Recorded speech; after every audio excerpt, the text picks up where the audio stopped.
When Vladimir Putin walked into Crimea back in the spring of 2014 and annexed it within a matter of a few days, many were left wondering, how exactly did he do it? How did the Ukrainian army, which is not a bad force, how did they not even put up a resistance? How was Putin's army able to so quickly run through Crimea? And the answer was that Putin and his army had already won the battle even before the troops crossed the border. Putin had won the battle from within Crimea. There were numerous insurgent or rebel groups in Crimea who owe allegiance to the Kremlin, Russian speakers largely, and they were the ones who defeated the Ukrainian army from within. So much so that Vladimir Putin's troops only had to play a supporting role. A bulk of the work was already done from within Crimea. And the man responsible for this was a gentleman named Igor Girkin. Girkin was a Russian army veteran and a former Federal Security Service or FSB officer, much like the KGB. He raised a guerrilla army, first in Crimea and then in the Donbass region. He played a key role in the war in Donbass all the way from 2014 and played a role in the formation of the Donetsk People's Republic militia group. Now, this was a playbook that Vladimir Putin, in Crimea, in Donbass, and much earlier to that, both in Chechnya and in Georgia, this was a playbook that Vladimir Putin had used and very successfully. Now, he's replicating that template in Donbass in Ukraine.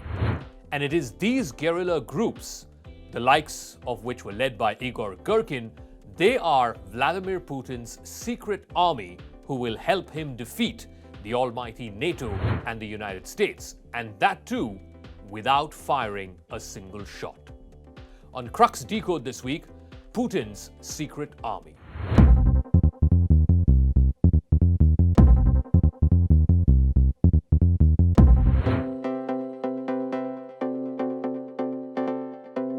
Igor Girkin led a group of militants in the siege of Ukraine. This was called the Siege of Slovyansk. This happened in 2014, right after the battle for Crimea. During this particular battle for Slovyansk, he increased his influence and he ultimately became the de facto military commander in Donbass. Later on, when the Donbass People's Republic formed an interim government, Igor Girkin got appointed as the defense minister. This was in the Donetsk People's Republic. Girkin is a self-described Russian nationalist. He was charged by the Ukrainian authorities with terrorism. He's been sanctioned by the European Union. Back in 2019, Girkin was charged with the murder of more than 280 passengers on board the MH17 flight from Amsterdam to Kuala Lumpur. That was shot down over Ukrainian airspace. He now has an international arrest warrant against him.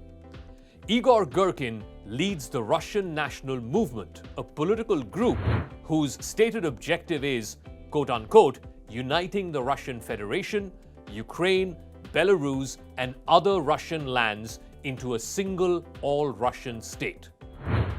Girkin's status as of this moment is uncertain. Many are saying that he was wounded in battle some years ago and has been inactive ever since. There are also other reports which suggest that the Kremlin moved him out after a bitter fallout. People like Igor Girkin represent a cheap but highly effective tactic used by Vladimir Putin to win wars. He's raised similar such guerrilla armies, first in Chechnya, then in Georgia, even in faraway Syria. He's been using this as a copybook template in Ukraine since 2014, since the annexation of Crimea. And even today, even before his troops walk in, look at the events of the last few days.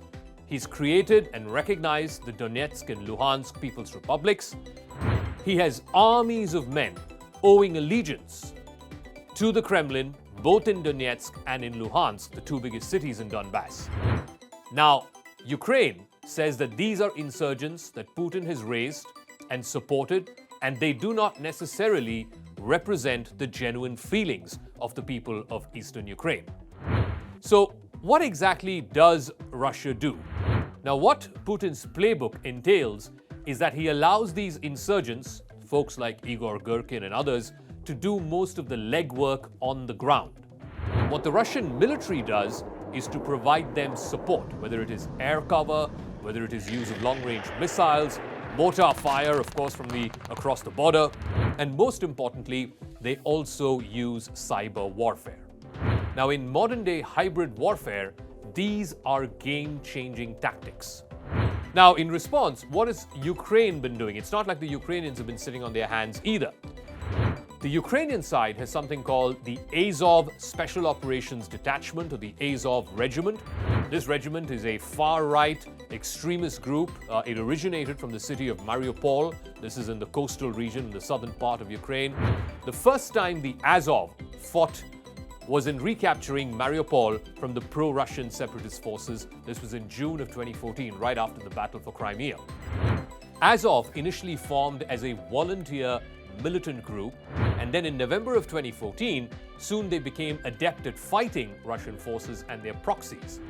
Azov, eventually, many members of Azov got incorporated into the National Guard of Ukraine, so they became Ukrainian regular troops.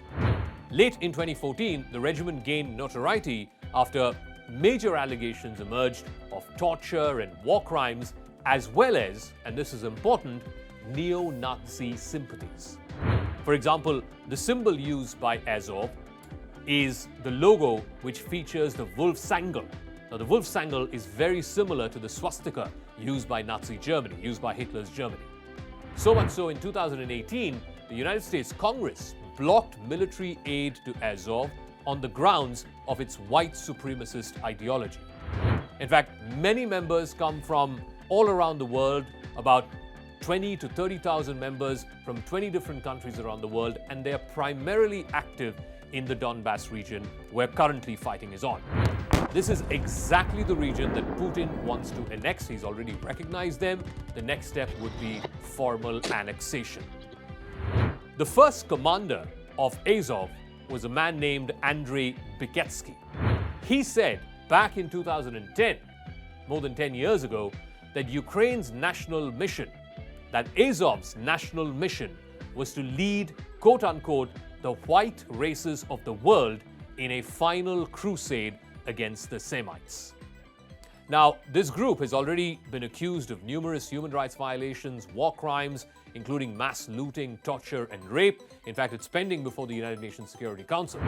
Security experts are warning that Ukraine is far becoming a radicalizing ground for these far-right forces, particularly foreign fighters, in much the same way that Syria became a breeding ground for Islamist extremists. Unfortunately for Ukraine, in the fog of war, it could well end up being the breeding ground for what is called a white jihad racist holy war.